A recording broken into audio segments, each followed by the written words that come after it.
Perkenalkan, nama saya Sukrawati dengan NIM D019388 kelas Informatika D. Di sini saya akan memaparkan hasil analisis saya. Yang pertama itu jurnal yang berjudul Aplikasi Simulasi Deteksi dan Koreksi Kesalahan menggunakan metode Hamming Code pada proses pengiriman data berbasis Android. Proses pengiriman data merupakan proses yang sangat penting pada sistem komunikasi. Salah satu ukuran keberhasilan dalam sistem komunikasi adalah tidak terjadinya kesalahan dalam proses pengiriman data dari pengirim ke penerima. Metode koreksi kesalahan dengan menggunakan Hamming Code merupakan suatu metode pendeteksian kesalahan dengan menambahkan data dengan suatu kode, biasanya disebut paritas. Algoritma Hamming Code merupakan salah satu algoritma pendeteksi error detection, yang mampu mendeteksi beberapa error, namun hanya mampu mengoreksi satu error. Single Error Correction. Pada jurnal ini, penulis menggunakan software Eclipse sebagai alat untuk membuat aplikasi.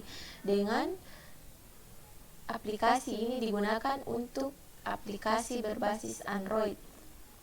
Proses deteksi kesalahan menggunakan Hamming Code yaitu menentukan jumlah data yang dideteksi atau dikirim, menentukan letak parity, menentukan nilai di setiap parity, menggunakan nilai bit parity dengan bit data yang ada. Untuk proses deteksi dan koreksi kesalahan dengan menggunakan Hamming Code dilakukan dengan beberapa tahapan, yaitu memasukkan bit data maksimal 15 digit, menentukan posisi parity 1, 2, 3, 4 pada data yang telah dimasukkan, menentukan nilai setiap parity, menentukan data yang benar dan salah dari data yang telah diinputkan. Dengan menentukan letak data yang salah, melakukan koreksi data berdasarkan data yang diinputkan. Mengapa menggunakan metode Hamming Code? Karena kita mendapat keuntungan untuk mendeteksi error. Dengan menggunakan metode Hamming Code lebih memudahkan kita karena cara kerjanya yang cukup sederhana dan tidak membutuhkan alokasi memori yang banyak. Jurnal selanjutnya yaitu deteksi data pencilan menggunakan K-means clustering. Data pencilan adalah kumpulan objek-objek yang dipandang sangat berbeda dibandingkan keseluruhan data. Deteksi pencilan merupakan persoalan penting yang mempunyai banyak aplikasi, diantaranya adalah identifikasi adanya pengacauan atau sumbatan dalam jaringan komputer, aktivitas kriminal dalam e-commerce, deteksi pemalsuan kartu kredit, dan aktivitas-aktivitas yang mencurigakan. Clustering adalah teknik yang sangat populer untuk mengelompokkan data dan objek sejenis ke dalam cluster. Dalam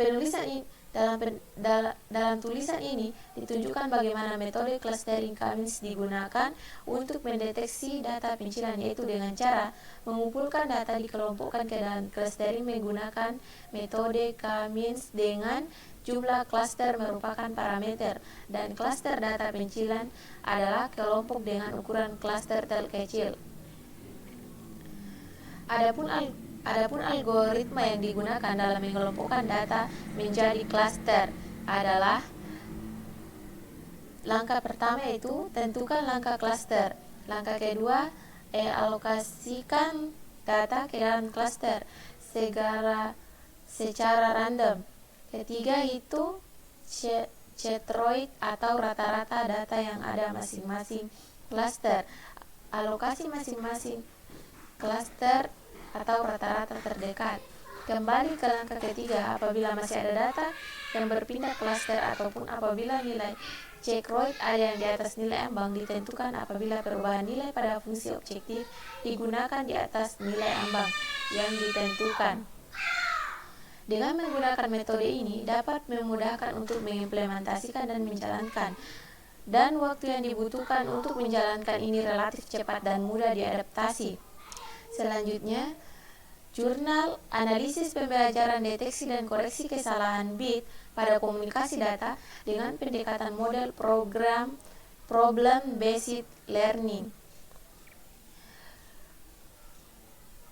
Free Discover Learning adalah metode pembelajaran yang akan berjalan dengan baik dan kreatif jika pendidik memberi kesempatan kepada siswa untuk menentukan suatu aturan termasuk konsep, teori, definisi, dan sebagainya. Hasil dari proses pembelajaran merupakan suatu perilaku manusia sebagai makhluk hidup dalam memahami kebutuhannya. Hal ini ditunjukkan dengan berbagai usaha yang ditempuh untuk memenuhi kebutuhan tersebut. Dengan adanya perilaku tersebut, manusia memiliki kecenderungan untuk berusaha agar kebutuhan tersebut dapat terpenuhi.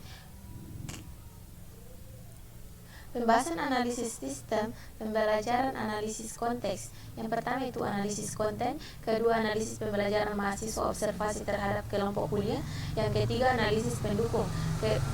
Selanjutnya pembelajaran berbasis problem based learning. Metode pembelajaran ini digunakan dalam penelitian ini adalah pembelajaran berbasis masalah, di mana penyajian materi pembelajaran disajikan dalam bentuk permasalahan-permasalahan yang diberikan kepada mahasiswa, dan dalam penyelesaian masalah mahasiswa diberikan kebebasan dalam berpikir baik secara individu maupun secara kelompok. Untuk mengimplementasikan prosedur penyelesaian masalah digunakan tahapan strategi, yaitu visualisasi masalah. Tahapan ini, pembelajaran akan dirancang dengan menyampaikan permasalahan ke dalam bentuk pemahaman visual dan situasi masalah yang dapat berupa gambar atau pernyataan-pernyataan. Deskripsi konsep pada tahapan mahasiswa dituntut digunakan pemahaman konsep-konsep yang digunakan untuk menyelesaikan masalah. Jurnal selanjutnya, deteksi koreksi error pada pesan digital dengan kode EMI. Teori pengkodean terdiri atas proses pengkodean. Dalam proses adalah suatu metode yang mengubah suatu informasi menjadi kode, sedangkan pengkodean adalah proses mengembalikan kode tersebut ke dalam informasi semula.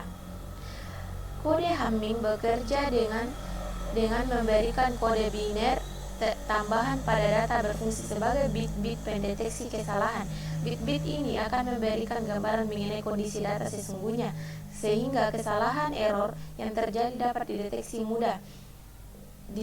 dengan mudah karena terdapat suatu keterkaitan antara data dengan bit-bit pendeteksi kesalahan di konstruksi. Metode decoding vector error. Prosedur yang mendekoding kode Hamming ini merupakan single error correcting code. Dengan metode vector error adalah sebagai berikut. Ini dia. Oke, mungkin itu yang dapat saya paparkan. Sekian dan terima kasih. Wassalamualaikum warahmatullahi wabarakatuh.